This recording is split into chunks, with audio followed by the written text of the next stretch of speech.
ہمیں جوائن کیا ماہر قانون راجہ عامر عباس صاحب نے۔ عامر صاحب بہت مشکور ہیں آپ کے وقت۔ عامر صاحب کہیے گا سپریم کورٹ کی جانب سے اب یہ بھی ایک بات سامنے آئی ہے کہ نیب ترامیم میں سے کچھ شکیں ہیں جن کو کالعدم قرار دیا گیا ہے، اب آپ کیا سمجھتے ہیں اس کے بعد کون کون سی قانونی پیچیدگی پیدا ہو سکتی ہے؟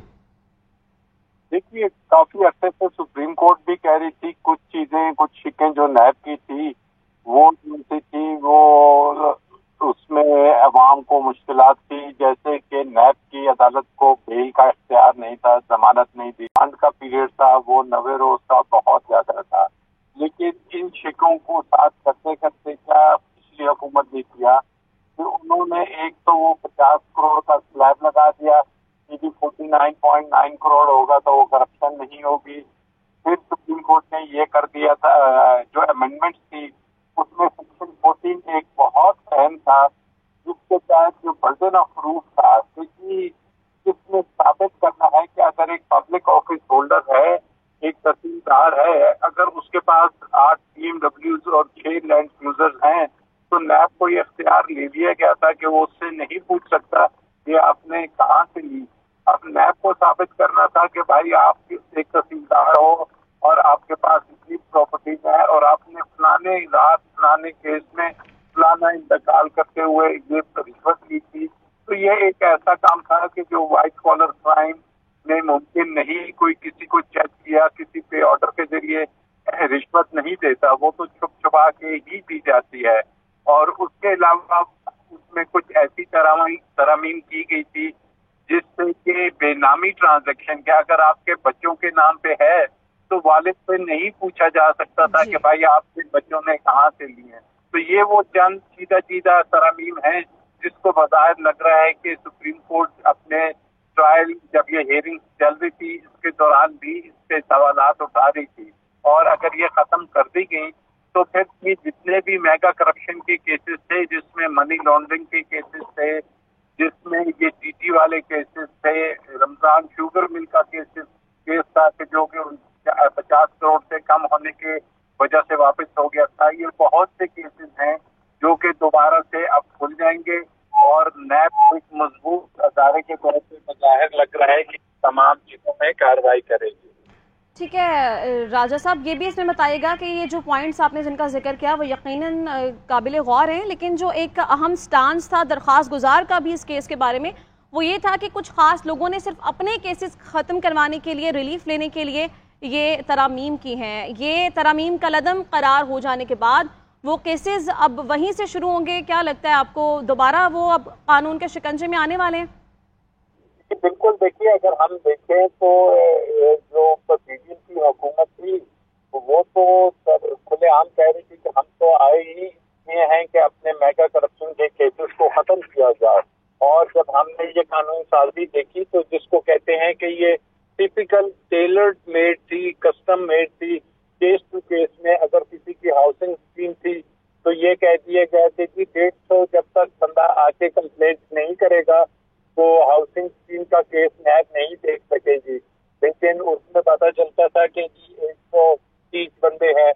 تو یہ وہ چیزیں ہیں کہ وہ کیسز وہیں کے وہیں سے دوبارہ کھل جائیں گے، اور اس میں جتنے بھی یہ زرداری صاحب کے اومنی گروپ کے کیسز تھے یا شہباز شریف اور ان کی فیملی کے کیسز تھے، یہ تمام کے تمام ہمیں ری اوپن ہوتے ہوئے نظر آئیں گے۔ اچھا راجہ صاحب، یہ بھی کہیے گا کہ یہ جو قانونی امینڈمنٹس کی گئی تھی یہ پارلیمنٹ کے ہوتے ہوئے کی گئی تھی، قومی اسمبلی کے ہوتے ہوئے کی گئی تھی، اب جب کہ پارلیمنٹ ہی موجود نہیں ہے تو اس فیصلے کے خلاف اپیل میں جانے کے لیے کیا آپشنز موجود ہوں گی؟ دیکھیے اپیل میں تو حکومت اپیل تو ہے نہیں، اس کا ریویو ہی ہے، تو ریویو میں حکومت بالکل جا سکتی ہے اور وہ ریویو فائل کر سکتی ہے گورنمنٹ آف پاکستان، اور لا منسٹری کر سکتی ہے، اور یہ تمام ریویو تو کوئی تھرڈ شخص جو اس سے متاثر ہو رہا ہے وہ بھی فائل کر سکتا ہے۔ تو پارلیمنٹ کو موجود ہونا سے ریویو کی حد تک کوئی ایشو نہیں آئے گا، ریویو فائل ہو جائے گا۔ کہ اگر ریویو فائل ہو جاتا ہے راجہ صاحب، اس کے بعد آپ کیا سمجھتے ہیں کہ دوبارہ یہ جو امینڈمنٹس تھیں وہ ریوائز بھی ہو سکتی ہیں؟ کیا کوئی ایسی گنجائش موجود ہے کہ جو اختیارات نیب سے لیے گئے تھے واپس وہ دوبارہ انہیں دیے جا سکتے ہیں؟ دیکھیے اختیارات تو واپس ابھی دے دیے گئے نا، ابھی ریویو کا مطلب یہ ہوگا کہ دوبارہ سے نیب کو ایک اگر وہ قبول ہوتا ہے تو ایک ٹوٹلیس ٹائگر بنا دیا جائے. لیکن میں سمجھتا ہوں کہ سپریم کورٹ کبھی بھی یہ نہیں چاہے گی کہ جو کرپشن ہے اس کو پروموٹ کیا جائے اور ایک لائسنس دے دیا جائے کہ کرپشن کی جائے. دنیا بھر میں جتنے بھی پبلک آفس ہولڈرز کے خلاف قوانین ہیں اینٹی کرپشن کے, ان کو سخت سے سخت ترین کیا جا رہا ہے, اور بظاہر مجھے ریویو میں کوئی اتنا اسکوپ نظر نہیں آ رہا. ہاں ماسوائے ایک بات کہ جی اگر کمپوزیشن آف بینچ پہ ٹیکنیکلی کوئی اگر ایشو آ گیا کہ جس پہ یہ کہہ دیا جائے کہ جی یہ بینچ کی فارمیشن درست نہیں تھی, تو پھر ممکنہ طور پہ اس میں یہ ہو سکتا ہے کہ دوبارہ سے یہ کیس چلے, ادروائز نہیں. ٹھیک ہے راجہ صاحب, یہ بھی بتائیے گا کہ اس کیس کے دوران جب سماعتوں کا سلسلہ جاری تھا تو اس دوران جسٹس منصور علی شاہ نے بار بار ایک ایکٹ کا حوالہ دیا, پریکٹس اینڈ پروسیجر بل کا, اور انہوں نے کہا کہ سماعت کے لیے فل کورٹ بننا چاہیے. تو دوبارہ اب یہ جو مطالبہ ہے یہ زور پکڑ سکتا ہے, کیونکہ ابھی بھی جو فیصلہ جاری کیا گیا ہے وہ 2-1 سے فیصلہ سامنے آیا ہے. دیکھیے منصور علی شاہ کا بھی یہ آ جائے اختلافی نوٹ, وہ تو بظاہر اس چیز سے کہہ رہے تھے کہ مجھے اس میں کوئی فنڈامنٹل رائٹ جو ہے وہ پٹیشنر ظاہر کرنے میں ناکام رہا ہے, کوئی فنڈامنٹل رائٹ کی خلاف ورزی نظر نہیں آئی. تو اب اگر ان کا اختلافی نوٹ ہے 2-1 کی ججمنٹ آئی ہے, کیونکہ ذہن میں یہ رکھنا چاہیے کہ یہ جب بینچ بنا تھا اور اس وقت یہ جو ہائی کورٹ پروسیجر اور یہ والا امینڈمنٹ ایکٹ ہے یہ نہیں آیا تھا. اس کو 1 سال سے زیادہ ہو چکا ہے اس کیس کو, اور اس وقت جو بینچ بنے تھا وہ پرانے قانون کے تحت بن چکا تھا. تو اب لگ ایسے رہا ہے کہ کوئی مزید اس میں زیادہ جان نظر نہیں آ رہی.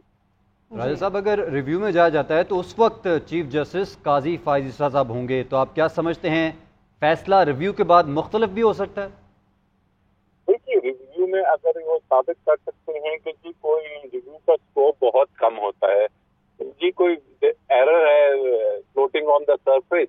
تو پھر تو کوئی فیصلہ آ سکتا ہے. لیکن اگر فیصلہ آئے گا بھی تو وہ فیصلہ اسی حد تک ہوگا کہ جی اس کیس کو دوبارہ سے سنا جائے, اور یہ کہیں نہیں ہوگا کہ کوئی ایسا فیصلہ آ جائے جو یہ کہہ دے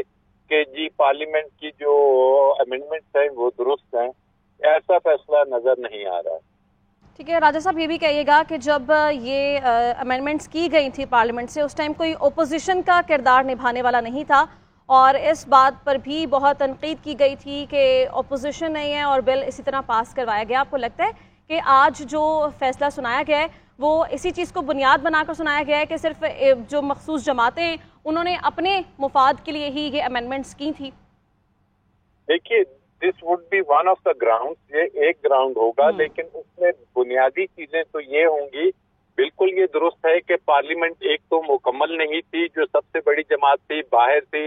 اور پھر پارلیمنٹ کے جتنے بھی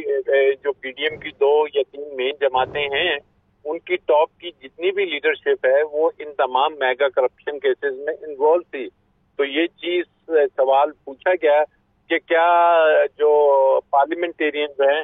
کیا وہ اپنے فائدے کے لیے قانون سازی کر سکتے ہیں پرسن اسپیسیفک. تو یہ بھی ایک اس میں بہت اہم نقطہ یقینی طور پہ ہے. لیکن اس سے اہم یہ تھا کہ کیا ملک میں جو احتساب کا عمل ہے اس کو بالکل ختم کر دیا جائے. کیا پارلیمنٹ کو اختیار ہے کہ احتسابی عمل کو ختم کر دیں اور رائٹ ٹو گورننس جو ہے اس کو. لیکن راجہ صاحب اس بات پر جو سابقہ حکومت تھی اس کا موقف یہ تھا کہ اگر اپوزیشن ہے یا نہیں ہے اس سے عدلیہ کا تعلق نہیں ہے, جوریزڈکشن نہیں ہے, دائرہ اختیار نہیں ہے کہ وہ مداخلت کرے پارلیمنٹ کے معاملات میں. آپ اس حوالے سے قانونی رائے کیا دیکھتے ہیں؟ دیکھیے بے شک پارلیمان کا کام ہے کہ وہ قانون سازی کرے, لیکن قانون سازی جو سی ہے وہ آئین کا آرٹیکل 8 ہے جو انہیں اختیار دیتا ہے, اور اسی آرٹیکل 8 میں یہ لکھا ہوا ہے کہ کوئی بھی قانون سازی جو سی ہے وہ جو عوام ہے اس کے بنیادی حقوق کے خلاف کسی قسم کی قانون سازی نہیں ہو سکتی. اور اگر وہ قانون سازی ہوگی تو اس کو عدلیہ کو یہ اختیار ہے کہ وہ اس کی انٹرپریٹیشن کرے اور اس کو الٹرا وائرس آئین سے متصادم قرار دیتے ہوئے اس کو ختم کر دیں. آپ کے علم میں ہے کہ ایک پہلے آرڈیننس آیا تھا جسے نیشنل ریکنسیلیشن آرڈیننس کہتے ہیں, جس کے تحت پہلے بھی تمام کرپشن کے کیسز NRO جو مشہور ہوا کیسز ختم کر دیے گئے تھے، اور اسی سپریم کورٹ کے فل بینچ نے وہ جو آرڈیننس تھا اس کو غیر آئینی قرار دیا اور وہ تمام کیسز دوبارہ سے نیب کے کھول دیے گئے تھے۔